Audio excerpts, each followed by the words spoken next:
اللہ تعالیٰ حضرت اسرافیل علیہ السلام کو سور پھونکنے کا حکم دے گا۔ اس سور کے بعد آہستہ آہستہ ہر چیز فنا ہونا یعنی مٹنا شروع ہو جائے گی، یہاں تک کہ تمام کی تمام کائنات، پورا کا پورا یونیورس فرشتوں سمیت فنا ہو جائے گا۔ اس وقت اللہ تعالیٰ کی ذات کے سوا کوئی باقی نہ ہوگا۔ اس طرح کائنات کے فنا ہونے کے بعد ایک لمبا زمانہ اندھیرے اور سناٹے میں گزر جائے گا۔ میرے دوستو، یہ وہ وقت ہوگا کہ جب نہ دن ہوگا، نہ رات ہوگی، نہ سورج ہوگا، نہ چاند ہوگا، نہ زمین و آسمان، اور نہ ہی اللہ تعالیٰ کے فرشتے، اور نہ ہی کائنات کی کوئی چیز موجود ہوگی۔ اس وقت صرف اور صرف اللہ تعالیٰ کی ذات موجود ہوگی، اور ہر طرف اندھیرا کے فنا ہونے کے بعد یہ اندھیرا اور سناٹا کتنی دیر تک رہے گا، اس لمبے زمانے کا علم صرف اللہ تعالیٰ کے پاس ہے۔ اس کے بعد جب اللہ تعالیٰ چاہے گا تو اللہ تعالیٰ دوبارہ حضرت اسرافیل علیہ السلام کو زندہ فرمائے گا۔ اس کے بعد اللہ تعالیٰ حضرت اسرافیل علیہ السلام کو دوبارہ سور پھونکنے کا حکم دے گا، اور جب حضرت اسرافیل علیہ السلام اللہ تعالیٰ کے حکم سے دوبارہ سور پھونکیں گے تو یہ وہ وقت ہوگا کہ جب اللہ تعالیٰ کے حکم سے تمام انسان، تمام جنات اور دوسرے مخلوقات دوبارہ زندہ ہو جائے گی، اور تمام تر حیوانات دوبارہ زندہ ہو جائیں گے۔ اس طرح دوبارہ زندہ ہونے کے بعد تمام انسانوں اور دوسرے مخلوقات کو صرف ایک ہی منزل کی طرف جانا ہوگا، اور وہ میدان محشر ہے۔ وہاں پہنچ کر تمام مخلوقات کا حساب و کتاب شروع ہوگا۔ دوستو، انسانوں کے حساب و کتاب کے ساتھ ساتھ ہم آپ کو آج کی اس ویڈیو میں جانوروں کا حساب کتاب کیسے ہوگا، اور جانوروں سے حساب و کتاب کیوں لیا جائے گا جبکہ جانوروں کو کسی بھی عمل کو کرنے کا حکم نہیں دیا گیا ہے، اور یہ بھی بتائیں گے کہ قیامت کے دن سب سے پہلے جس مخلوق کا حساب و کتاب ہوگا وہ کون سی مخلوق ہوگی، اور کس جرم کے بارے میں سب سے پہلے اللہ تعالیٰ قیامت کے دن فیصلہ فرمائے گا۔ اور جب قیامت کے دن جانوروں کا حساب کتاب ہو جائے گا تو اس کے بعد تمام جانور کہاں جائیں گے، جنت میں یا جہنم میں، یا اللہ تعالیٰ ان کو کہیں اور بھیج دے گا، اور وہ کون کون سے جانور ہیں جو ہر حال میں جنت میں جائیں گے؟ میرے دوستو، ان سارے سوالوں کا جواب قرآن و حدیث کی روشنی میں آج کی اس ویڈیو میں ہم آپ کو بتائیں گے۔ لہٰذا آپ سے ریکویسٹ کرتے ہیں کہ ہماری اس ویڈیو کو آخر تک ضرور دیکھیے گا۔ دوستو، قیامت کا دن ایسا ڈراؤنا ہوگا کہ اس دن کافر اور اللہ تعالیٰ کے نافرمان یہ تمنا کریں گے کہ کاش ہم پیدا ہی نہ ہوتے، اور اے کاش ہم مٹی ہوتے۔ لیکن اس دن کا پچھتاوا کسی کام نہ آئے گا۔ اس دن ہر ایک انسان کو اس کے اعمال کا پورا پورا بدلہ دیا جائے گا، اور قیامت کے دن ہر ایک کو انصاف ملے گا۔ میرے دوستو، تمام تر مخلوقات دوبارہ زندہ ہونے کے بعد میدان محشر میں پہنچ جائے گی، تو اس وقت اللہ تعالیٰ کی طرف سے یہ اعلان کیا جائے گا، وَامْتَازُوا الْيَوْمَ أَيُّهَا الْمُجْرِمُونَ، کہ اے مجرمو، آج کے دن الگ الگ ہو جاؤ۔ اس وقت تمام انسان وَامْتَازُوا الْيَوْمَ أَيُّهَا الْمُجْرِمُونَ، کہ اے مجرمو، آج کے دن الگ الگ ہو جاؤ۔ اس وقت تمام انسان اور جنات دو حصوں میں بٹ جائیں گے۔ ایک طرف وہ لوگ ہوں گے جو اللہ تعالیٰ کے فرمانبردار اور نیک لوگ ہوں گے، اور دوسری طرف وہ لوگ ہوں گے جو اللہ تعالیٰ کے نافرمان اور کافر لوگ ہوں گے۔ اس طرح جب تمام انسان اور جنات دو حصوں میں بٹ جائیں گے، اس کے بعد اللہ تعالیٰ جانوروں کو حساب و کتاب کے لیے بلائے گا، اور سب سے پہلے تمام انسانوں کے سامنے جانوروں کا حساب کتاب کیا جائے گا۔ اور میرے دوستو، یہاں پر سوال یہ پیدا ہوتا ہے کہ جب اللہ تعالیٰ نے جانوروں کو کسی بھی عمل کو کرنے کا حکم نہیں دیا ہے، اور تمام جانور شریعت کے پابند نہیں، تو اس کے باوجود اللہ تعالیٰ ان کا حساب و کتاب کیوں لے گا؟ تو اس کے بارے میں روایات میں آتا ہے کہ اللہ تعالیٰ تمام انسانوں کے سامنے ان سے پہلے جانوروں کا حساب کتاب اس وجہ سے لے گا تاکہ ہر ایک کو انصاف مل سکے۔ اگر کسی نے کسی پر ظلم کیا ہو تو اس کو اس کے ظلم کا بدلہ مل جائے، اور دوسری وجہ یہ کہ تمام انسانوں کے سامنے جانوروں کا حساب کتاب ہونا انسانوں کے لیے ایک بہت بڑی نصیحت ہوگی۔ حضرت ابو ہریرہ رضی اللہ تعالی عنہ سے روایت ہے کہ رسول اللہ صلی اللہ تعالیٰ علیہ وسلم نے ارشاد فرمایا کہ قیامت کے دن سب سے پہلے جس جھگڑے کا فیصلہ کیا جائے گا وہ 2 بکریوں کے بیچ جھگڑے کا فیصلہ ہوگا۔ ان میں سے ایک بکری سینگ والی ہوگی اور دوسری بکری بغیر سینگ والی ہوگی، کیونکہ سینگ والی بکری نے بغیر سینگ والی بکری کو مارا ہوگا اور اس پر ظلم کیا ہوگا۔ تو اس دن اللہ تعالیٰ بغیر سینگ والی بکری کو بھی سینگ لگائے گا اور حکم فرمائے گا کہ تم اس سے اپنا بدلہ لے لو۔ چنانچہ بغیر سینگ والی بکری اللہ تعالیٰ کے حکم سے سینگ والی بکری سے اپنا بدلہ لے لے گی،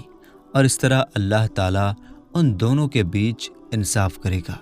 میرے دوستو، اس حدیث پاک سے پتہ چلا کہ قیامت کے دن اللہ تعالیٰ سب سے پہلے جس جرم کا فیصلہ فرمائے گا وہ ظلم ہے کہ ایک بکری نے دوسری بکری پر ظلم کیا ہوگا، تو اللہ تعالیٰ اس کو اس کے ظلم کا بدلہ دے گا۔ حضرت ابو عمران رحمۃ اللہ تعالیٰ علیہ فرماتے ہیں کہ مجھے یہ حدیث پہنچی ہے کہ جب اللہ تعالیٰ انسانوں اور جنات کو 2 حصوں میں بانٹ دے گا اور جب جانور ان کو بٹے ہوئے دیکھیں گے تو اونچی آواز سے کہیں گے کہ اے اولاد آدم، سب تعریفیں ہیں اس ذات کے لیے جس نے ہمیں آپ کی طرح نہ بنایا۔ نہ ہم جنت میں جانے کی امید رکھتے ہیں اور نہ اب ہمیں جہنم سے ڈر لگتا ہے۔ یعنی اس دن جانور اس بات پر اللہ تعالیٰ کا شکر ادا کریں گے کہ اگر ہم جنت میں نہیں جائیں گے تو اللہ تعالیٰ ہمیں جہنم میں بھی نہیں ڈالے گا۔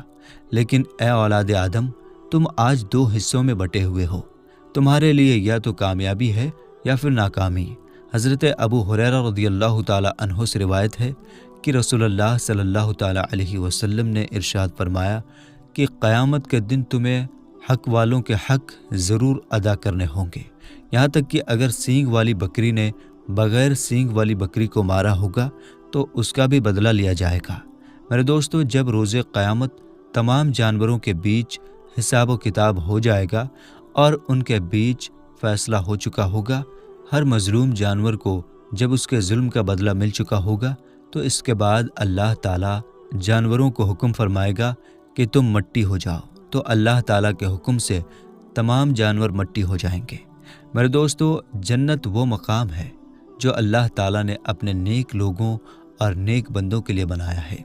لیکن اس کے باوجود کچھ جانور ایسے ہوں گے جو جانور ہونے کے باوجود جنت میں جائیں گے۔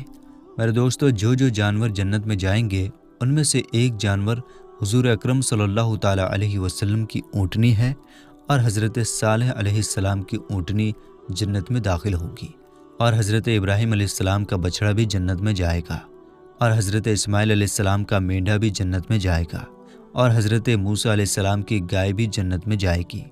اور حضرت یونس علیہ السلام کی مچھلی بھی جنت میں جائے گی، اور حضرت عزیر علیہ السلام کا گدھا بھی جنت میں جائے گا، اور حضرت سلیمان علیہ السلام کی چینٹی اور حضرت سلیمان علیہ السلام کا ہدہد بھی جنت میں جائے گا، اور سب سے مشہور جس جانور کا ذکر اللہ تعالیٰ نے قرآن پاک میں بھی فرمایا وہ اصحاب کہف کا کتا ہے۔ میرے دوستو، یہ وہ جانور ہیں کہ جن کا ذکر کچھ روایات میں ملتا ہے کہ اللہ تعالیٰ ان جانوروں کو جنت میں داخل فرمائے گا، لیکن وہ جنت میں کس شکل و صورت میں جائیں گے یا کس حال میں جائیں گے اس کے بارے میں اللہ تعالیٰ ہی بہتر جانتا ہے۔ میرے دوستو، اللہ تعالیٰ قرآن پاک کی سورہ العصر میں ارشاد فرماتا ہے، بے شک انسان خسارے میں ہے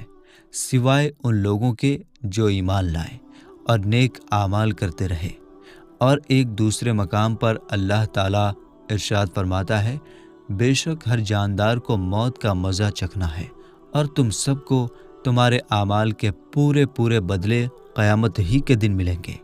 پھر جس کو جہنم سے بچا لیا گیا اور جنت میں داخل کر دیا گیا تو وہی شخص کامیاب ہوگا، اور یہ دنیا کی زندگی دھوکے کے علاوہ کچھ بھی نہیں۔ میرے دوستو، اس بات کے اندر کوئی شک نہیں کہ اللہ تعالیٰ نے اس دنیا کو امتحان کا گھر بنایا ہے اور اس دنیا کو طرح طرح کے خواہشات سے بھر دیا، لیکن ساتھ ہی اللہ تعالیٰ نے یہ بھی بتا دیا کہ یہ دنیا تم کو دھوکے میں نہ ڈال دے۔ بے شک یہ عارضی یعنی نقلی زندگی ہے، اور ہمیشہ رہنے والی زندگی آخرت کی زندگی ہے۔ اب جو انسان اس دنیا کے حسین و جمیل نظاروں اور اس دنیا کے دھوکے سے بچ گیا تو وہ قیامت کے دن کامیاب ہو جائے گا، لیکن جو انسان اس دنیا کو اپنا سب کچھ سمجھ کر اس کے دھوکے میں آ گیا اور ساری زندگی دنیا کی طلب اور اللہ تعالیٰ کی نافرمانیوں میں گزار دی تو وہ قیامت کے دن ذلیل و رسوا ہوگا، جیسا کہ اس دنیا کی حقیقت کو بتاتے ہوئے ہمارے آخری نبی حضرت محمد مصطفیٰ صلی اللہ تعالیٰ علیہ وسلم نے ارشاد فرمایا کہ اللہ تعالیٰ کی عبادت اس طرح کرو جیسے کہ تم اس کو دیکھ رہے ہو، اور اس دنیا کے اندر اس طرح رہو جیسے کہ تم اجنبی یا مسافر ہو۔ حضرت عبداللہ بن عمر رضی اللہ تعالیٰ عنہ بیان فرماتے ہیں کہ حضور اکرم صلی اللہ تعالیٰ علیہ وسلم نے میرا کندھا پکڑا اور ارشاد فرمایا کہ دنیا میں ایسے رہو جیسے راہ چلتا مسافر ہو، یعنی دنیا کے ساز و سامان کے پیچھے نہ پڑو، آخرت کی فکر کرو۔ میرے دوستو، ہر ایک انسان کو اس دنیا میں زندگی گزارنے کے بعد موت کا مزہ چکھنا ہے اور اس دنیا کو چھوڑ کر چلے جانا ہے، اور جب قیامت کے دن تمام لوگوں کو حساب کتاب کے لیے جمع کیا جائے گا تو اس دن تمام لوگ اپنے اپنے اعمال کے مطابق عذاب کے اندر گرفتار ہوں گے۔ اس دن تمام لوگ میدان محشر کی طرف بھاگے بھاگے جائیں گے، کوئی اپنے اعمال کے مطابق پیدل چل رہا ہوگا تو کوئی اپنے اعمال کے مطابق سر کے بل گھسیٹتا ہوا میدان محشر میں پہنچے گا، اور کچھ لوگ ایسے ہوں گے جو لوگوں کے پیروں کے نیچے روندے جا رہے ہوں گے، اور قیامت کے دن تمام لوگ اپنے اپنے اعمال کے مطابق اپنے اپنے پسینے کے اندر ڈبکیاں کھا رہے ہوں گے۔ اس دن کافر اور مشرک اور اللہ تعالیٰ کے نافرمان لوگ جب یہ ڈراؤنا منظر دیکھیں گے تو ان کی آنکھیں کھلی کی کھلی رہ جائیں گی اور دل پھٹ کر منہ کو آئیں گے کہ پتہ نہیں آج ہمارا کیا بنے گا۔ میرے دوستو، جب حساب و کتاب کا سلسلہ شروع کیا جائے گا تو اللہ تعالیٰ کی طرف سے ایک حکم جاری کیا جائے گا، جس حکم کو سننے کے بعد ہر ایک انسان کانپ اٹھے گا۔ اس وقت اللہ تعالیٰ ارشاد فرمائے گا، وَامْتَازُوا الْيَوْمَ أَيُّهَا الْمُجْرِمُونَ، کہ اے مجرموں آج کے دن الگ ہو جاؤ۔ اس وقت تمام انسان دو حصوں میں بٹ جائیں گے۔ ایک وہ حصہ ہوگا کہ جس کے اندر تمام نیک کام کرنے والے لوگ ہوں گے، اور دوسرا وہ حصہ ہوگا کہ جس کے اندر کافر اور مشرک اور اللہ تعالیٰ کے نافرمان لوگ ہوں گے۔ خوش نصیب ہوں گے وہ لوگ جن کو ان کے نامۂ اعمال ان کے دائیں ہاتھ میں دیے جائیں گے، اور بدنصیب ہوں گے وہ لوگ جن کو ان کے نامۂ اعمال بائیں ہاتھ میں دیے جائیں گے۔ اس کے بعد تمام لوگوں کو ان کے اعمال کے مطابق ان کے جنتی یا جہنمی ہونے کا فیصلہ سنا دیا جائے گا، اور جنتی لوگ خوشی خوشی جنت میں چلے جائیں گے، اور کافر اور مشرک اور اللہ تعالیٰ کے گنہگار لوگوں کو اللہ تعالیٰ جہنم میں ڈالنے کا حکم دے گا۔ یہ وہ وقت ہوگا کہ جب انسان وہ 9 آرزویں کرے گا کہ جن کا ذکر اللہ تعالیٰ قرآن پاک میں کچھ اس طرح ارشاد فرماتا ہے۔ پہلی آرزو کہ انسان اس دن کہے گا کہ اے کاش میں مٹی ہوتا، اور دوسری آرزو اس دن انسان یہ کہے گا کہ اے کاش میں نے اپنی آخرت کی زندگی کے لیے کچھ کیا ہوتا، اور تیسری آرزو انسان کہے گا کہ اے کاش میرا نامہ اعمال مجھے نہ دیا جاتا، اور چوتھی آرزو اس دن انسان کہے گا کہ اے کاش میں فلاں کا دوست نہ ہوتا، اور پانچویں آرزو اس دن انسان کہے گا کہ اے کاش ہم نے اللہ اور اس کے رسول کی فرما برداری کی ہوتی، اور چھٹی آرزو اس دن انسان کہے گا کہ اے کاش میں رسول کا راستہ اپنا لیتا، اور ساتویں آرزو اس دن انسان کہے گا کہ اے کاش میں بھی ان کے ساتھ ہوتا تو بہت ہی بڑی کامیابی حاصل کر لیتا،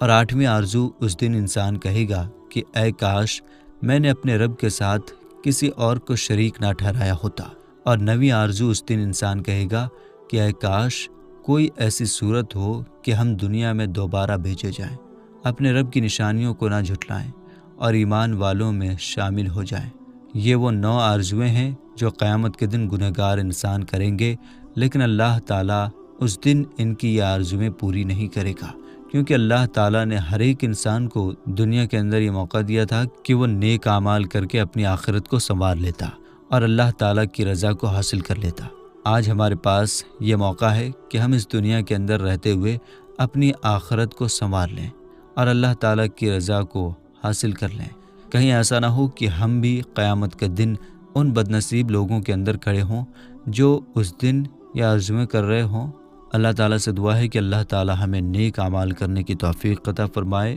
اور ان تمام تر برائیوں سے ہمیں بچائے جن برائیوں کے اندر ڈوب کر پہلی